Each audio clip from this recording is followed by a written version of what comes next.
Assalamualaikum warahmatullahi wabarakatuh. Waalaikumsalam warahmatullahi wabarakatuh. Bismillahirrahmanirrahim. Alhamdulillahi rabbil alamin. Wa bihi nasta'inu ala umurid dunya waddin. Wassalatu wassalamu ala ashrafil anbiya'i wal mursalin wa ala alihi wa ashabihil mujahidin at-tahirin, amma ba'du. Saudara-saudara kaum muslimin rahimakumullah, pembangunan fisik material yang tanpa diimbangi dengan nilai-nilai agama sering cenderung membentuk manusia yang materialistis. Tolok ukur dan sudut pandang dari segala persoalan hanya terbatas kepada benda yang nyata yang berada di sekitarnya. Akibatnya muncullah pola hidup konsumer yang tujuannya tidak lain adalah prestise, harga diri, kebanggaan, dan kemegahan. Maka terjadilah perlombaan di dalam mengejar sesuatu yang bernama materi. Mereka menyangka bahwa itu semua dapat mengekalkan kebahagiaan, dapat menunjang kehidupan yang langgeng. Ada yang berlomba-lomba mengejar-ngejar harta. Seluruh waktu dalam hidupnya habis untuk mengejar harta. Tidak peduli siang atau malam, sore atau pagi. Sujud tidak lagi sempat, Allah dilupakan dengan agama jauh. Ada yang berlomba mengejar-ngejar pangkat, jabatan, dan kedudukan. Tidak peduli menjilat ke atas, menginjak ke bawah, atau menyikut kiri dan kanan. Bahkan teman pun jadi lawan, lawan pun jadi teman. Bukan soal, yang penting pangkat terkejar. Ada yang berlomba memperbanyak kendaraan, sejak dari jet pribadi, pesawat, kapal pesiar, sampai kepada mobil-mobil mutakhir. Ada yang berlomba memperbagus rumahnya, ada yang berlomba memperbanyak istri dan anak-anaknya. Seluruhnya tenggelam di dalam perlombaan yang menurut ukuran mereka akan mendatangkan prestise, kemegahan, dan kebanggaan. Allah subhanahu wa ta'ala menegur, memberikan peringatan dalam surah yang pendek, yaitu surah At-Takatsur.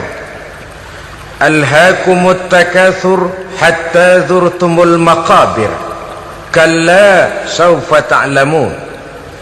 Alhaakum ay syaghalakum an ta'ati rabbikum.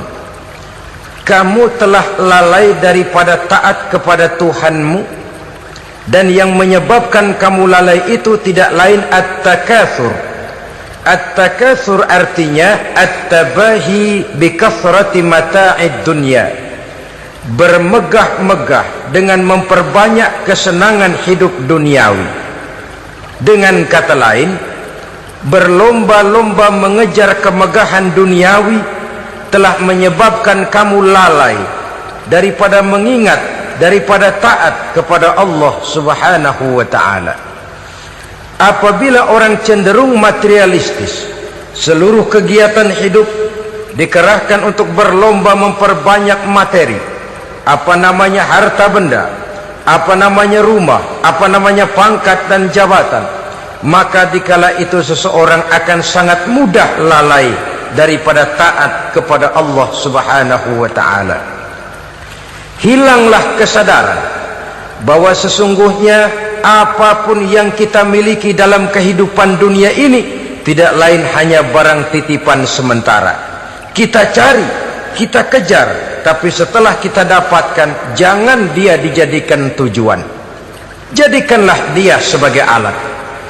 Apabila harta benda duniawi sudah dijadikan sebagai tujuan daripada kehidupan, maka sesungguhnya kita sudah terseret dalam satu siklus, satu lingkaran setan yang tidak akan pernah berujung.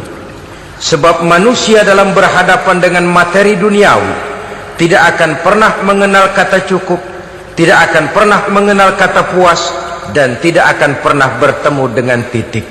Selalu koma, selalu kurang, selalu tidak ada cukupnya.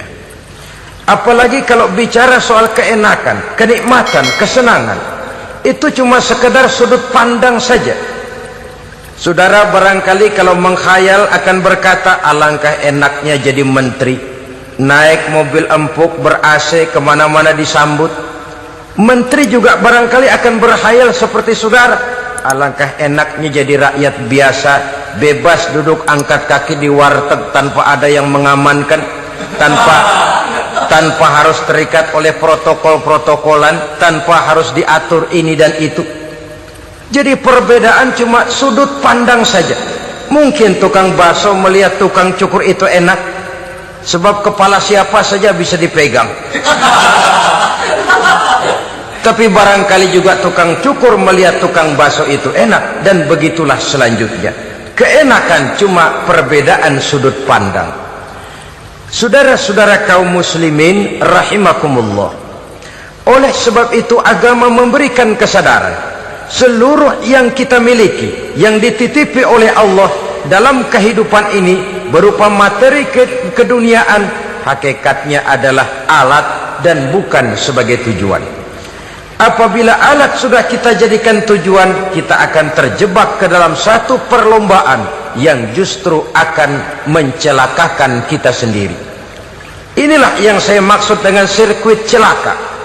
Perlombaan yang hanya membuat kita jerih, payah, keringat bercucuran, tenaga terkuras, tapi tidak akan pernah sampai ke garis finish. Karena memang tidak ada garis finishnya. Betapapun jauhnya satu perlombaan, dia mesti punya garis finish. Tapi kalau sudah at-takatsur, berlomba bermegah-megah diri, maka barangkali tidak akan pernah ada garis finishnya. Kita akan terseret dalam lingkaran setan, berputar di seputar itu tanpa tahu kapan berhenti dan di mana titiknya. Agamalah yang memberikan kesadaran. Alhaakumut takatsur, bermegah-megahan telah membuat kamu lalai daripada taat kepada Allah Tuhanmu. Semua sadar bahwa kita diciptakan tidak lain adalah untuk mengabdi kepada Allah. Nilai pengabdian ini sering lentur, nilai pengabdian ini sering luntur, manakala kita sudah berlomba-lomba bermegah-megah dengan materi kehidupan dunia. Islam jelas tidak menganjurkan penganutnya jadi orang miskin. Bahkan Imam Ali karramallahu wajhah pernah mengatakan, kemiskinan bisa menyebabkan kekufuran.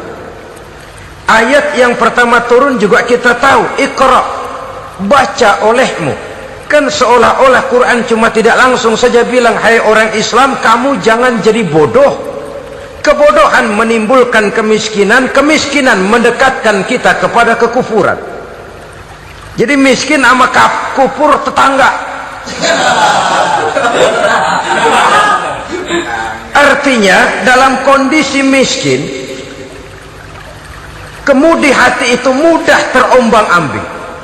Oleh sebab itu sering kemiskinan umat Islam ini dimanfaatkan oleh orang-orang lain untuk menyebarkan agamanya. Padahal agama adalah soal keyakinan yang tidak mungkin ditunjang dengan supermi, ditunjang dengan beras, pakaian, obat-obatan, beasiswa. Agama adalah soal keyakinan. Keyakinan adalah soal kebenaran, dan kebenaran itu adalah milik bersama. Tujuan diciptakannya manusia tidak lain adalah untuk melaksanakan ibadah. Kalau orang tenggelam dalam perlombaan memperbanyak harta, mempertinggi kedudukan, memperindah segala macam yang sifatnya duniawi, biasanya itu akan membuat dia lalai dari taatnya kepada Allah Azza wa Jalla. Kadang bukan hanya lalai daripada taat, juga sering terjebak kepada maksiat. Karena kalau pola pandang dan tolok ukur sudah benda duniawi semata-mata, sangat tidak mustahil orang lalu terjebak ke dalam prinsip menghalalkan segala cara.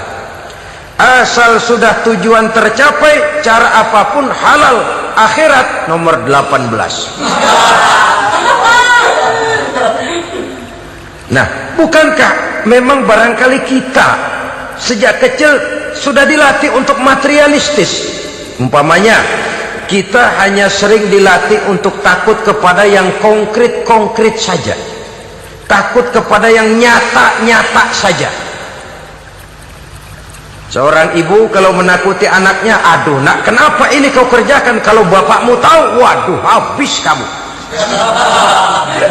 Ya, kita lihat kalau bapakmu tahu, kalau polisi tahu, kalau hansip tahu, kalau satpam tahu.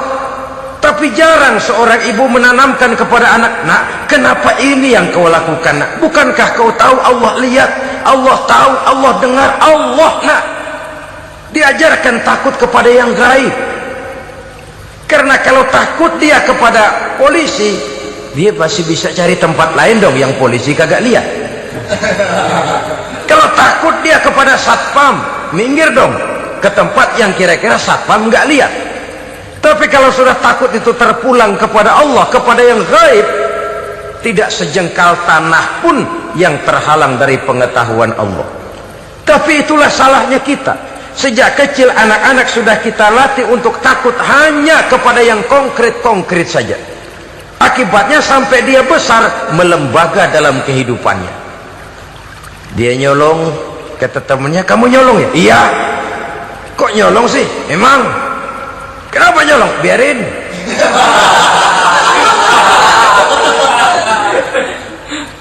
Kamu kan tahu Allah lihat? Tahu.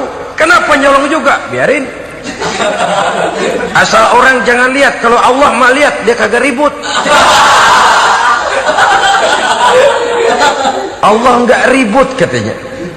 Nah, ini kan satu refleksi yang timbul daripada kenyataan. Jikalau orang hanya dijejali rasa takut kepada yang konkret-konkret saja, kepada yang zahir-zahir saja, yang akan tumbuh lalu mental kucing. Sopan, tenang, kalem, ayem, nggelenggem. Kalau ada orang, sedikit orang meleng, kucing kelihatan watak aslinya. Saudara-saudara kaum muslimin rahimakumullah.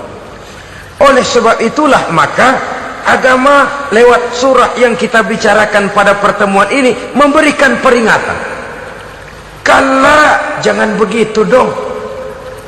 Kamu boleh mencari dunia, silahkan cari harta yang banyak, cari pangkat yang tinggi, tapi jangan itu membuat kamu lalai daripada taat terhadap Allah subhanahu wa ta'ala.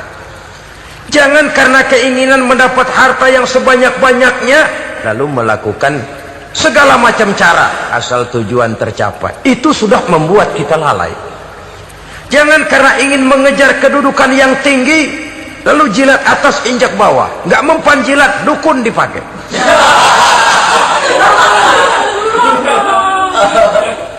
Itu kan sudah membuat kita lalai. Nanti kalau berhasil, wah, dukun kita paten. Tapi kalau gagal, dukun sialan, kagak mampu. Hilanglah Allah dalam kehidupan kita, makin materialis, dan perlombaan ini membawa kita kepada kecelakaan.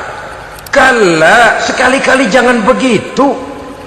Berlomba boleh, cari uang yang banyak, tapi setelah uang didapatkan, jadikan dia sebagai alat, jangan dijadikan sebagai tujuan.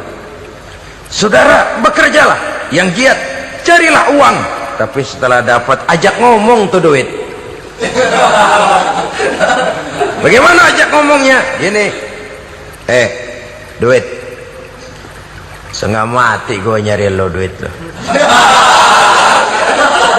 Sore, pagi, siang, malam, peras keringat, banting tulang kaki jadi kepala, kepala jadi kaki, nyariin lo duit.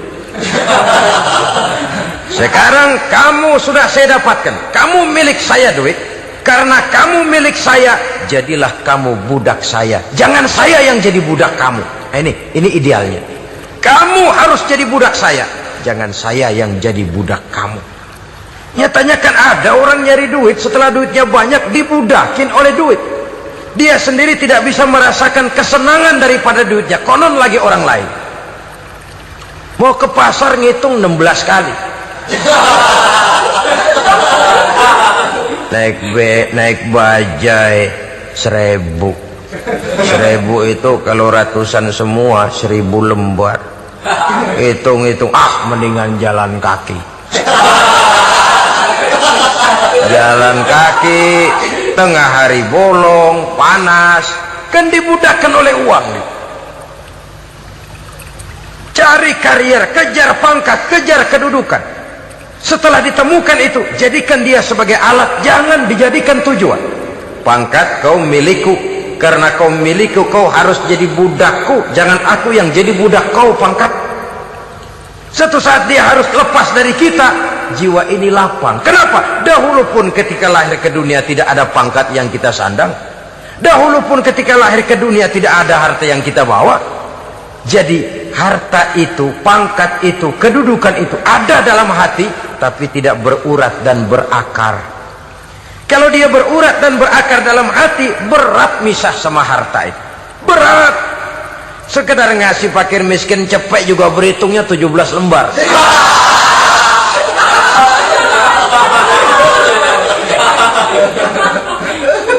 Dengar di kantornya mau ada mutasi, pindah dia dari tempat basah ke tempat kering, baru berita burung udah meriang duluan.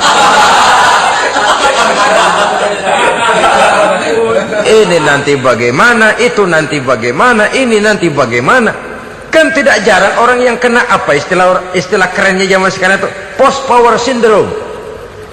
Post power syndrome ini pernah dianalisa oleh Nabi. Kata beliau, irhamu salasatan minan nas, sayangilah 3 macam manusia. Siapa mereka? Pertama, azizan zalla, orang terhormat yang jatuh hina. Ini yang sering terkena post power syndrome. Biasa kemana-mana dikawal, dihormati, datang ke tempat ini protokol siap, ini serba diatur, semua serba beres. Begitu jabatan selesai atau pensiun, habis orang gak indah-indah. Dia lihat orang diemin aja, orang diemin dan orang tonton. Ini kalau nggak kuat mentalnya, itu kena post power syndrome. Akibatnya ya bisa jantungan, bisa leper, bisa darah tinggi. Ya penyakit-penyakit yang zaman dulu kita nggak kenal. Ini kan makin banyak dokter, makin maju ilmu kedokteran, makin aneh penyakit. Saudara hadirin yang saya hormati, post power syndrome kena apa yang dinamakan frozen emotional attitude. Tidak kuat menghadapi kenyataan. Azizan zalla, orang terhormat yang jatuh hina, itu sangat perlu dikasihani. Yang kedua, ghaniyan qad iftaqara, orang kaya jatuh miskin. Ini juga sama.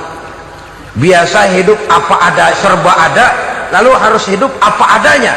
Ini kalau kurang-kurang kuat benar-benar memble ini.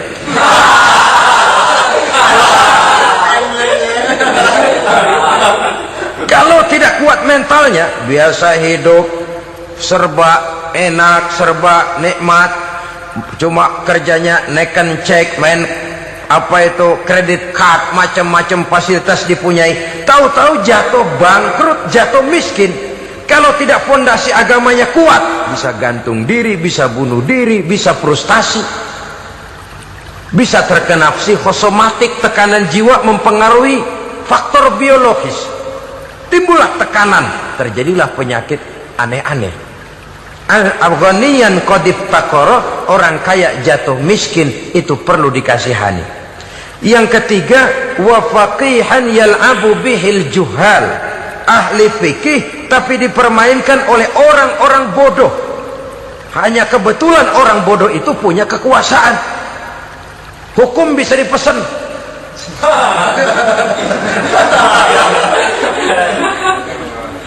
Aturannya haram, Ustaz, ada haram dikit aja dah.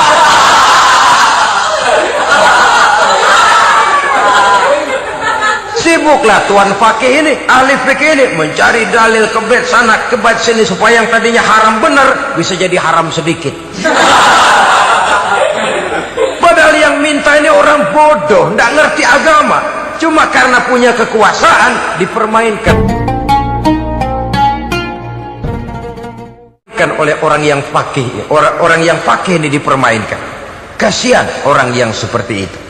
Wa faqihan yal'abu bihil juhal, ahli fikih, tapi dipermainkan oleh orang-orang bodoh. Akibatnya karismanya hilang, wibawanya lenyap. Dia menyangka bahwa dengan mengharam-haram sedikit-sedikit itu dia bisa mendapat keuntungan yang berganda-ganda, padahal akibatnya itu hanya akan membawa kecelakaan saja. Allah peringatkan benar, kala, sekali-kali jangan begitu. Cari uang yang banyak silahkan, ngejar kedudukan yang bagus boleh, bikin rumah yang hebat silahkan, ada kendaraan bagus silahkan, tapi jangan sampai kamu terjebak kepada sirkuit celakai, perlombaan yang tidak ada garis finishnya. Sering dicontohkan orang menghayal, melamun, kamu kenapa nggak mau ibadah? Lah bagaimana mau sembahyang, saya di Jakarta masih ngontrak.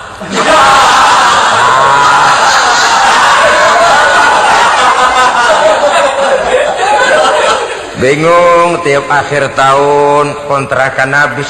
Kalau punya rumah sendiri walaupun kecil-kecilan, tenanglah saya ibadah. Baiklah, oleh Allah diberikan rezeki, bisa bikin rumah walaupun kecil-kecilan. Sudah punya rumah sendiri, belum juga ibadah, apalagi mulur lagi. Habis bagaimana mau sembahyang, rumah kecil banget. Pinggir kali, asal hujan bocor ya.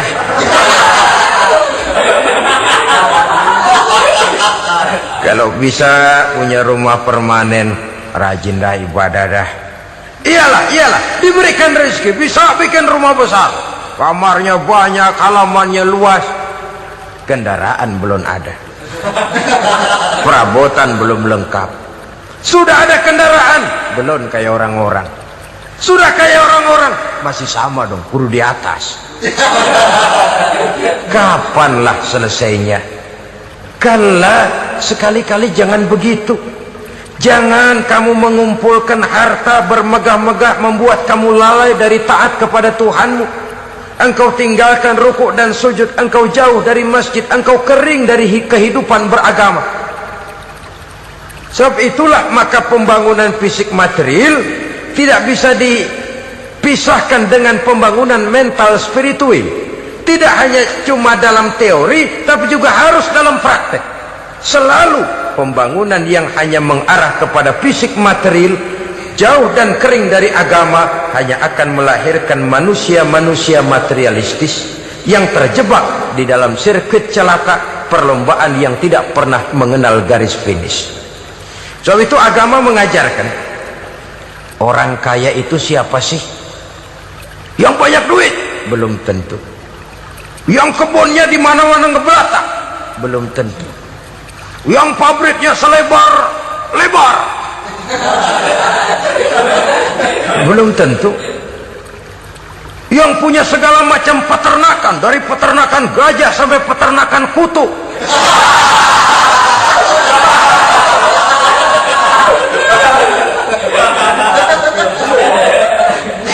Belum tentu. Agama memberikan tuntunan yang sangat luhur. Orang kaya itu adalah orang yang hidupnya cukup. Orang miskin itu orang yang selalu merasa kurang. Bagaimanapun banyak duit saudara miliki, kalau masih merasa kurang, masih miskin saudara. Saya punya uang 1.000 rupiah, Anda punya uang 1 juta rupiah. Mungkin saya lebih kaya dengan uang yang 1.000 ketimbang Anda 1 juta. Kenapa? Dalam tangan saya uang 1.000 besar, artinya sesuai dengan kebutuhan saya. Tapi di tangan Anda uang 1 juta, kebutuhan Anda lebih besar daripada itu lagi. Maka agama mengajarkan sifat qanaah, merasa cukup, dan itulah sumber kekayaan yang hakiki. Orang kaya adalah orang yang hidupnya cukup. Kalla saufa ta'lamun, jangan begitu, nanti kamu akan tahu. Summa kalla saufa ta'lamun, jangan sekali-kali begitu, suatu saat kamu pasti akan tahu. Kalla law ta'lamuna ilmal yaqin thumma latarawunnaha 'ainal yaqin thumma latus'alunna yawma idzin 'anil na'im. Nah, kapan perlombaan ini akan menyadarkan orang? Biasanya hatta zurtumul maqabir, sampai kamu dekat ke liang kubur. Itu biasanya kalau istilah orang sekarang baru ngeh. Asal sudah napas sampai tenggorokan disambung dengan selang, sudah Senin Kemis dibantu dengan alat picu jantung, gerak gerak gerak gerak, sudah kayak orang mau gergaji kayu. Dikala itu barulah sadar orang biasanya. Dan kesadaran semacam itu kesadaran yang terlambat, kesadaran ala Fir'aun. Fir'aun selagi hidup diajak beriman dan nehi aja.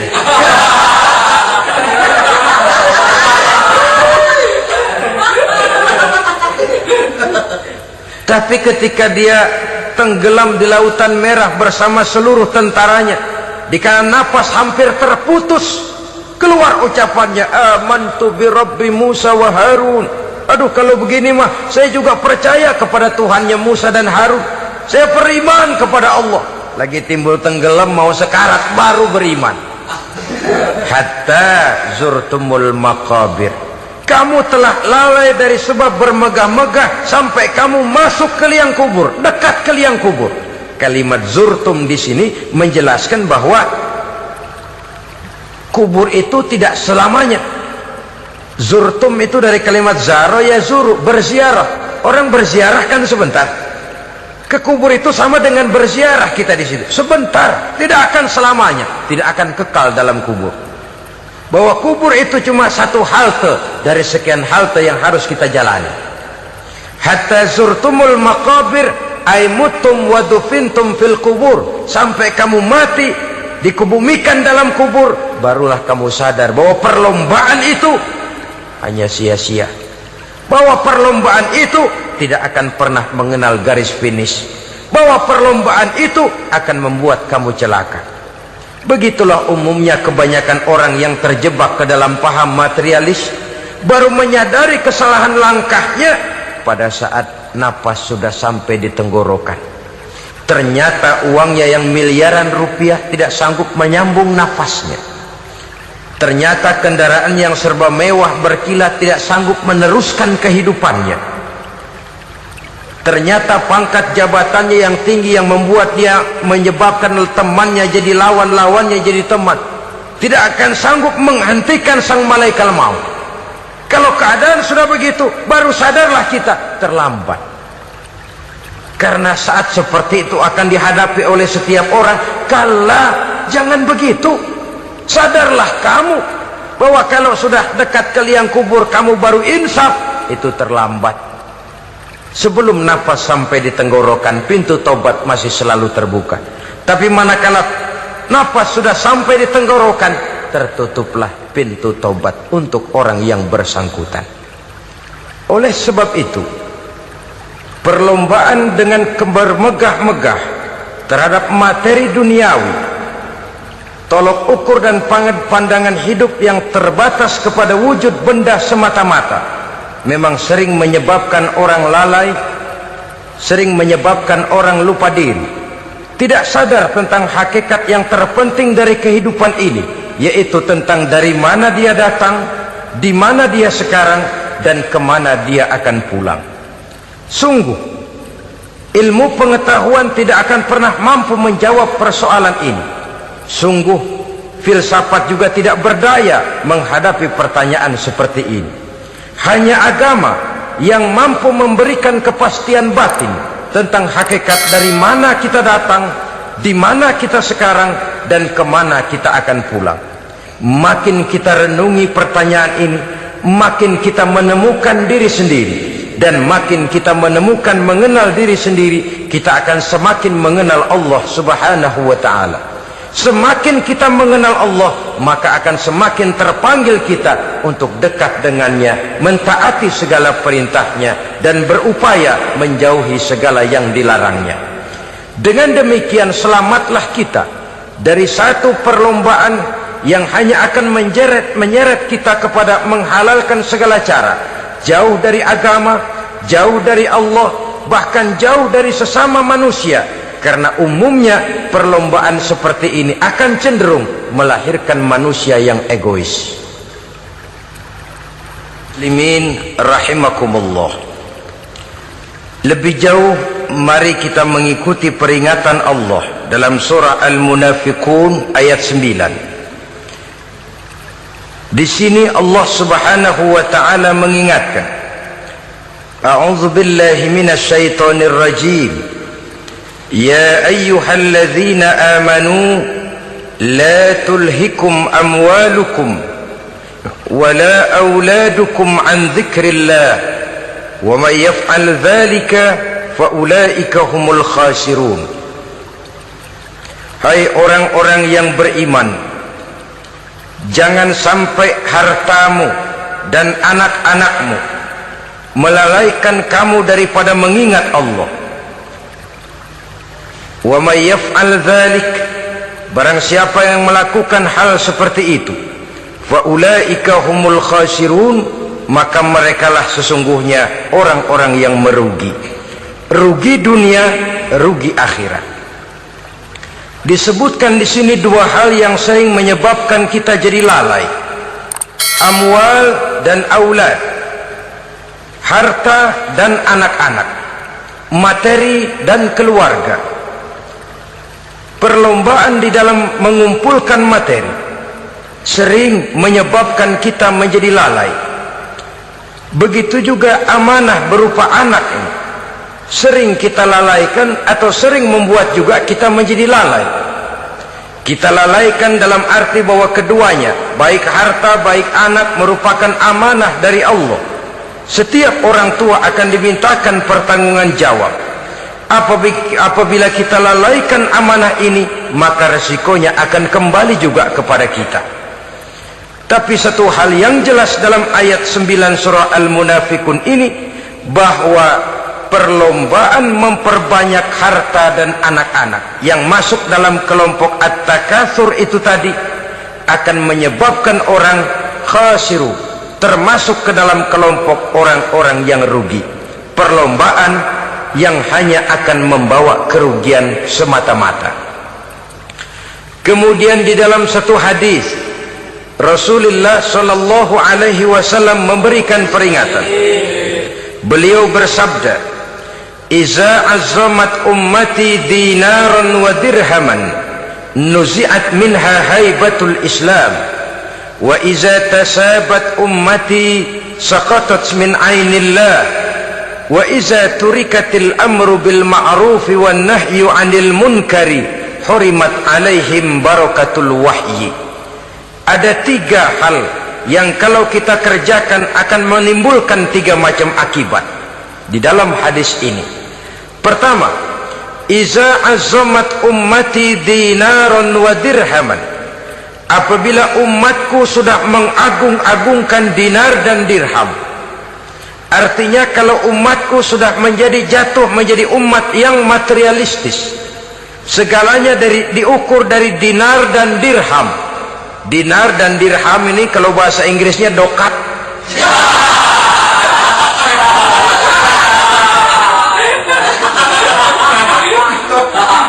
Segalanya diukur dari segi dinar dan dirham saja.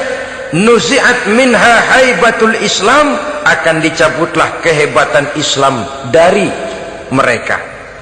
Memang ada kalanya kita berkata bahwa tanpa uang kita tidak bisa berbuat apa-apa. Tapi kalau itu dijadikan landasan dari segala sesuatu, itu yang dijadikan ukuran, itu yang dijadikan tujuan, kita hakikatnya sudah gagal sebelum melangkah. Apapun saja profesi kita, apabila sudah menjadi pendewa dinar dan dirham, akan hilanglah kehebatan Islam, akan dicabut kehebatan Islam itu. Umat Islam bisa dibeli, ulama bisa dikontrak, kiai bisa dicarter. Saudara hadirin ma'asyiral muslimin rahimakumullah, apabila umatku sudah membesar-besarkan dinar dan dirham, bermegah-megah dengan itu, berlomba-lomba memperbanyak itu yang menjadi tujuan dan tolok ukur dari segala kegiatan, nuzi'at minha haibatul Islam, akan dicabutlah kehebatan Islam. Hilang itu wibawa. Walaupun dia bernama umat mayoritas dalam jumlah, tetapi dia minoritas dalam peranan. Mayoritas dalam bilangan, tapi minoritas dalam percaturan kegiatan hidup ini. Kita ingat di zaman pengembangan Islam di masa Rasulullah sallallahu alaihi wasallam, mereka berlomba-lomba mengorbankan dinar dan dirhamnya untuk kepentingan agama, bukan mengorbankan kepentingan agama untuk mencari dinar dan dirham. Kita di zaman sekarang sering terjadi penjungkiran nilai, terbalik yang kita amalkan. Nabi Ibrahim mengorbankan putranya Ismail untuk kepentingan agama. Kita sering sekarang ini mengorbankan kepentingan agama untuk anak-anak kita. Dulu anaknya yang dikorbankan buat agama, sekarang agamanya dikorbankan buat anak. Dulu dinar dan dirham dibelanjakan untuk menopang agama, sekarang agama dijadikan alat untuk mencari dinar dan dirham. Saudara-saudara kaum muslimin rahimakumullah, memang apabila dinar dan dirham digunakan untuk penyangga perjuangan, itulah idealnya. Saya katakan tadi, dinar, dirham, uang, dunia cuma sekedar alat, bukan sekedar tujuan. Kita memerlukan alat ini. Membangun pesantren tidak cukup dengan semangat, membangun rumah sakit Islam tidak cukup dengan pidato, membangun masjid tidak cukup dengan semangat menggebu-gebu. Kita perlu semen, kita perlu pasir, kita perlu batu kali, kita perlu besi, dan itu semua beli. Tidak turun dari langit seperti turunnya embun di waktu pagi. Tidak mungkin rumah sakit Islam muncul ke permukaan hanya dengan simsalabim abracadabra.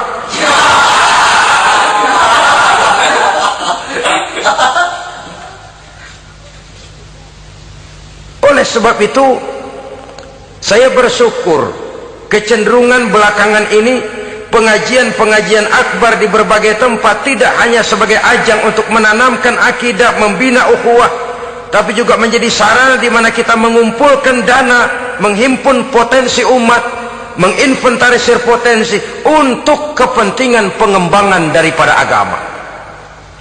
Meskipun ada satu dua orang yang salah paham tentang ini, sampai kemudian saya mendapat satu merek yang cukup tidak enak untuk didengar, mengkomersilkan pengajian katanya, karena memang ada pengajian yang menggunakan sistem karcis, sebenarnya juga tidak etis. Undangan berikut infak yang seluruh hasilnya digunakan buat kepentingan agama, apakah itu rumah sakit, apakah itu madrasah, apakah itu masjid, dan 1 sen pun saya tidak menuntut bagian dari itu. Saya malah berprinsip sepanjang saya masih laku untuk dijual dan itu memang buat kepentingan agama, persilahkan jual saja, asal buat masjid, pesantren, madrasah, rumah sakit Islam, kegiatan syiar dan dakwah, silakan. Tapi kalau sudah dijual buat kepentingan pribadi, memperkaya diri sendiri, tentunya dunia akhirat sulit untuk ridho kepada tingkah laku yang semacam itu. Kita memerlukan dana, umat di daerah membangun memerlukan dana, dan dana itu tidak hanya datang begitu saja. Kita bersyukur bahwa untuk menghadiri pengajian sekarang ini orang mau mengeluarkan uang, mau memberikan infak dengan ikhlas, tidak dengan keterpaksaan. Kenapa tidak? Sehingga ini lalu diinventarisir untuk kepentingan pembangunan agama. Ratusan juta rupiah terkumpul dari pengajian-pengajian rutin ini, pengajian-pengajian akbar ini. Puluhan masjid terbantu, rumah sakit Islam terbantu, musola selesai. Ya walaupun tidak lalu semuanya beres, tapi gemaknya itu sudah cukup menyentuh untuk menyadarkan orang bahwa harta baru kekal kalau dia sudah dibelanjakan di jalan Allah. Nah, yang celaka kalau dinar dan dirham itu yang dijadikan tujuan. Mengadakan pengajian semata-mata untuk cari uang, uangnya buat kantongnya dewe. Itu yang membuat dicabutnya kehebatan Islam itu. Segalanya diukur dari sudut itu. Sehingga ketika seseorang datang bertanya tentang hal-hal yang berkaitan dengan ini, maka hal semacam ini sesungguhnya satu nikmat yang perlu kita syukuri sepanjang menginventarisir potensi umat benar-benar digunakan buat kepentingan daripada agama kita. Jadi peringatan tegas dari Nabi ini, iza azamat ummati dinaron wa dirhaman nuzi'at minha haibatul Islam. Apabila umatku sudah mengagung-agungkan dinar dan dirham, maka akan dicabutlah kehebatan Islam dari tengah-tengah mereka. Remeh saja orang memandang kita, enteng saja orang memandang kita. Satu. Yang kedua, peringatan Nabi, wa iza tasabat ummati saqatat min ainillah. Apabila umatku sudah saling mencaci maki, apabila umatku sudah saling berbantah-bantahan, saqatat min ainillah, jatuhlah mereka dalam pandangan Allah. Kalau sesama umat ini sudah saling menjelekkan, apakah yang menjelekkan itu lebih bagus dari yang dijelekkan di hadapan Allah? Dua-duanya sama rendahnya. Pribadi saya mungkin puas kalau saya bisa menghantam saudara di depan umum, menjelek-jelekkan nama saudara. Tapi lebih baikkah saya dalam pandangan Allah? Sama rendahnya dengan orang yang saya jelekkan. Itu pun kalau yang dijelekkan benar-benar jelek. Kalau cuma sekedar fitnah, wah, lebih celaka lagi nasib si orang itu tadi. Ini artinya menyadarkan kita bahwa umat ini sudah diikat dengan akidah. Beraneka ragam kita, tapi harus ada kebersamaan. Berbeda kita, tapi harus satu, sebagai satu ummatan wahidah, satu umat yang satu. Oleh sebab itu, persamaannya lah yang harus kita angkat ke permukaan, bukan perbedaannya yang kita perbesar. Sudah datang waktunya umat Islam bangun dari tidurnya, jangan lagi dibuai oleh irama mayoritas. Sudah lewat masanya kita bertengkar karena persoalan-persoalan kecil yang tidak prinsip. Sudah datang waktunya umat Islam bersatu, menyusun saf yang lebih lurus, oleh karena ia dihadapkan kepada tantangan-tantangan yang tidak semakin ringan. Kalau kita bertengkar dengan kita, kalau kita saling mencaci sesama kita, bukankah Yahudi tepuk tangan? Bukankah Nasrani menari-nari? Bukankah pihak ketiga akan menangguk di air keruh? Dan kerugian akan terpulang kepada kita semua. Tapi inilah realita.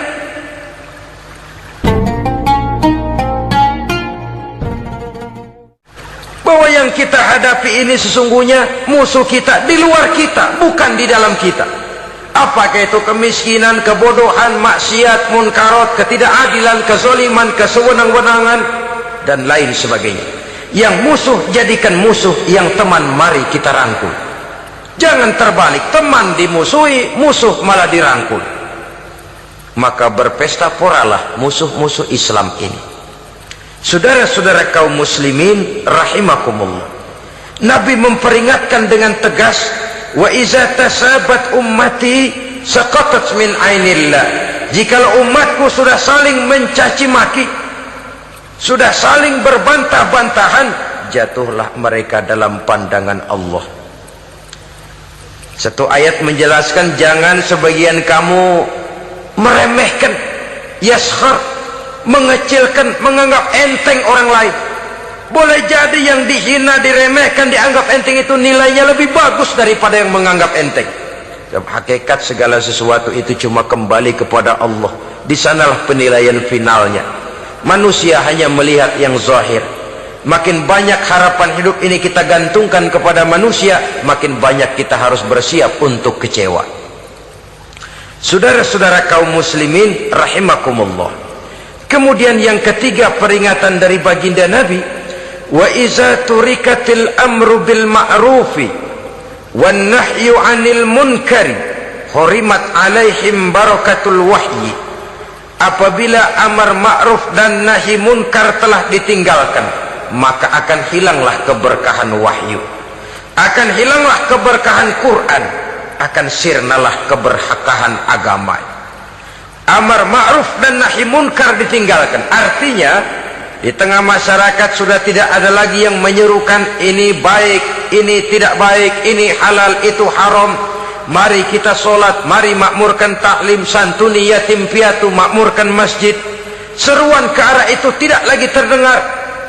Sementara tinggalkan judi, tinggalkan minuman keras, jauhi zina, seruan semacam itu pun tidak lagi terdengar. Maka hilanglah keberkahan wahyu itu. Karena amar ma'ruf dan nahi munkar merupakan bagian daripada ajaran agama kita. Menjadi sponsor dari segala macam kebajikan dan menjadi penghalang daripada segala macam kemunkaran sesuai dengan batas kemampuan yang kita miliki masing-masing. Nah, saya kembali kepada persoalan pokok di awal pembicaraan tadi. Bagaimana jalan keluarnya? Jalan keluarnya tidak lain adalah upaya. Bagaimana kegiatan yang sifatnya fisik material ini diimbangi dengan kegiatan yang bersifat mental spiritual. Upaya menghidupkan majelis-majelis taklim, upaya memakmurkan masjid-masjid sebagai laboratorium rohani untuk mewujudkan keseimbangan dalam pola pikir yang akan berlanjut dalam gerak hidup yang kemudian akan tertuang dalam segala perbuatan manusia. Apabila sudah terwujud kepincangan dalam pola pikir, akan pincanglah caranya bertindak dan berbuat, akan pincanglah pandangan hidupnya, akan pincanglah orientasinya di dalam kehidupan ini. Oleh karena itu, Islam dalam berbagai aspek kehidupan mengajarkan sistem keseimbangan. Mencari harta boleh, tapi tidak boleh keluar dalam kerangka fastabiqul khairat. Berlomba-lomba silahkan, tapi untuk kebaikan, bukan untuk bermegah-megah, bukan untuk menumbuhkan gengsi, bukan untuk meninggikan prestise dan harga diri, tapi fastabiqul khairat, berlomba-lomba di dalam mengejar kebajikan, di dalam menyebarkan kebaikan. Bukan sekedar berlomba-lomba, tapi tolong menolong, bantu membantu. Ta'awanu 'alal birri wat taqwa wala ta'awanu 'alal ismi wal udwan. Bertolong-tolonganlah kamu di dalam kebaikan dan takwa, jangan bertolong-tolongan di dalam perbuatan dosa dan permusuhan. Kerjasama di dalam kebaikan, kerjasama di dalam ketakwaan. Ada satu contoh yang menarik bahwa umat Islam di dalam ia menjalin kebersamaan itu harus seperti orang main sepak bola. Saudara lihat, orang main sepak bola, kalau pertandingan belum dimulai, silakan kumpul di luar lapangan, atur strategi yang baik. Tapi kalau pertandingan sudah dimulai, turun ke lapangan hijau, jangan kumpul terus. Masa ada sepak bola gotong royong, groyok ke sana, groyok ke sini, ya kalah terus. Harus ada yang jadi penyerang tengah, kan begitu toh sepak bola. Harus ada yang jadi kiri luar, kanan dalam, striker, back, penjaga gawang. Yang penting kerjasama, teamwork, lalu mampu menciptakan operan-operan. Yang jadi back jangan ngiri sama yang jadi penyerang tengah. Jangan hasut, sebab bagaimanapun juga andai kata si penyerang tengah berhasil menjaringkan bola ke gawang lawan, kan kemenangan bukan kemenangan satu orang, kemenangan satu kesebelasan, kemenangan satu tim. Ini yang sering terjadi, back ngiri sama penjaga gawang, lalu penjaga gawang ngiri sama penyerang tengah, penyerang tengah ngiri sama kiri luar. Ya kapan mau menggolkan ke gawang lawan? Kita ini satu kesebelasan, posisi boleh berbeda. Umat Islam itu harus ada yang jadi camat, lurah, bupati, gubernur, menteri, jadi jenderal, jadi konglomerat, jadi pengusaha, jadi teknokrat. Yang penting kerjasama, teamwork, mampu menciptakan operan-operan yang akurat.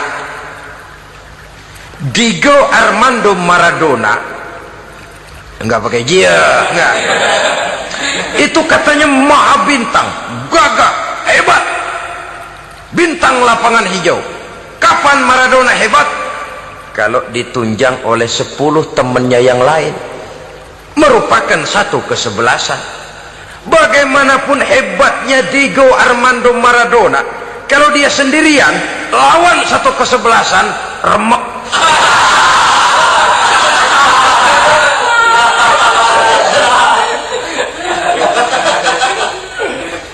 Dia hebat, dia jenius, dia maha bintang karena dapat operan dari teman-temannya.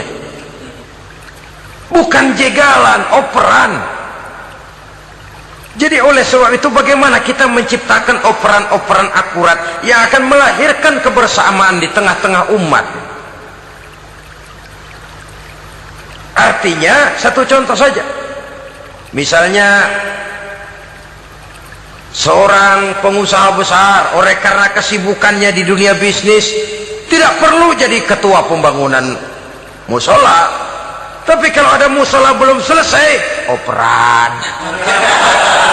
Operannya itu yang penting. Apa yang dioper itu? Semen, apa batu kali, apa besi, yang penting operan. Operannya akurat. Kadang-kadang ada terjadi juga frustasi ngelihat lawan kesebelasannya terlalu kuat, ngoper ke gawang sendiri. Jebol.